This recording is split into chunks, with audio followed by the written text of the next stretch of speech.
I'm Ashley. Standing here in the opulent ballroom of the Lakeside Country Club, surrounded by the hushed whispers and shocked faces, I can't believe how everything has unfolded. Just moments ago, my father, Mr. Richard Thompson, stood on that very stage and introduced my brother, Ethan, as the sole successful child of our family.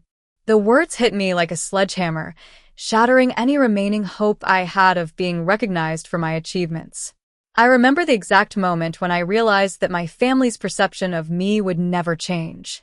It was at Ethan's engagement party, a grand affair filled with wealthy guests and pretentious smiles. As I stood in the corner, sipping my champagne, I watched my father beam with pride as he spoke about Ethan's future as a doctor. Little did he know that the woman standing next to Ethan, his fiancée Lily, was the patient I had saved 3 years ago during a life-threatening car accident. Let me take you back to the beginning. I grew up in a well-to-do neighborhood in Boston. Our house was a large, Victorian-style mansion with a perfectly manicured lawn and a 3-car garage. My father was a high-powered lawyer, always dressed in a tailored suit and a Rolex watch. He was a man who believed in tradition and the importance of male heirs. My mother, Mrs. Emily Thompson, was a former socialite who had given up her career to be a homemaker. She was soft, spoken, and always tried to keep the peace in the family. Ethan and I had very different childhoods.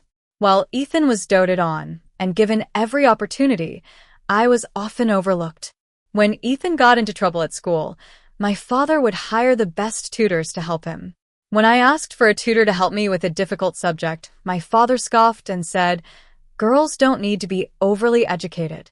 You'll find a good husband, and that will be your future."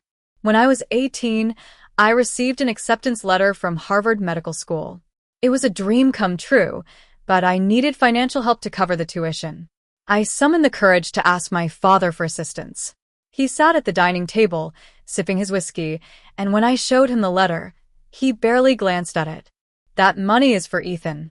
He's going to be a doctor and support the family," he said coldly. "You should focus on finding a nice man to marry." I was devastated, but I refused to give up. I took on 3 part-time jobs: a barista at a local coffee shop, a library assistant, and a weekend math tutor. I survived on just a few hours of sleep each night and worked my way through college and medical school. It was a long and difficult journey, but I graduated at the top of my class and became a cardiothoracic surgeon at Massachusetts General Hospital. My family had no idea about my success. My mother knew I worked at a hospital, but that was all.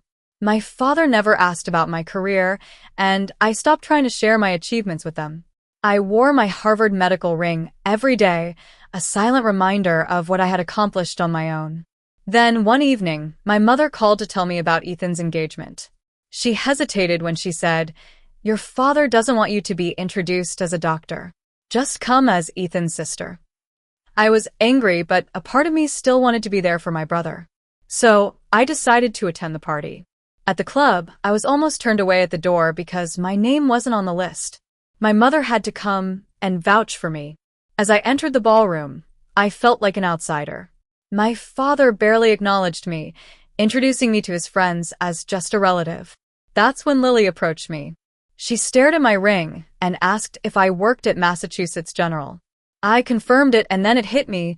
She was the patient I had saved. She recognized me too, and her eyes filled with tears. "You're the surgeon who saved my life," she said. Ethan quickly tried to downplay my role, saying I worked in hospital administration. Lily was confused and pressed him for answers. The tension in the room was palpable as the truth started to unravel. My father intervened, trying to smooth things over and say that the party was about Ethan. But I was done being silent. I told him that I had come to celebrate my brother, but I wouldn't pretend to be something I wasn't. I was a cardiothoracic surgeon, and I had earned every bit of my success on my own. As the argument escalated, a colleague of mine sent me a text. It revealed that Ethan had dropped out of medical school 2 years ago and was now working as a pharmaceutical sales representative.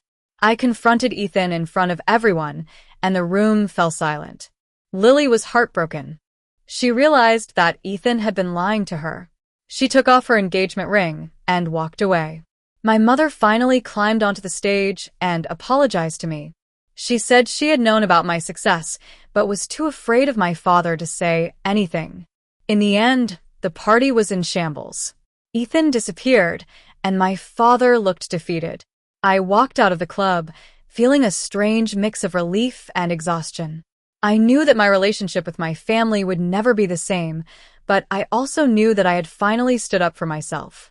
In the days that followed, Lily called off the engagement. She thanked me for telling her the truth.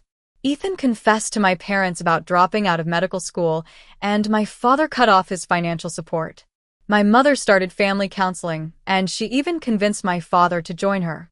As for me, I went back to work. I scrubbed in for a surgery, and as I held a patient's heart in my hands, I felt a sense of purpose. I didn't need my family's approval to know my worth. I was a surgeon and I had saved lives. That was my victory. I'm still figuring out where I stand with my family. Maybe we'll find a way to heal the wounds, or maybe we won't. But I've learned that I can't control how others see me. I can only control who I am and what I do with my life. And I'm proud of the person I've become.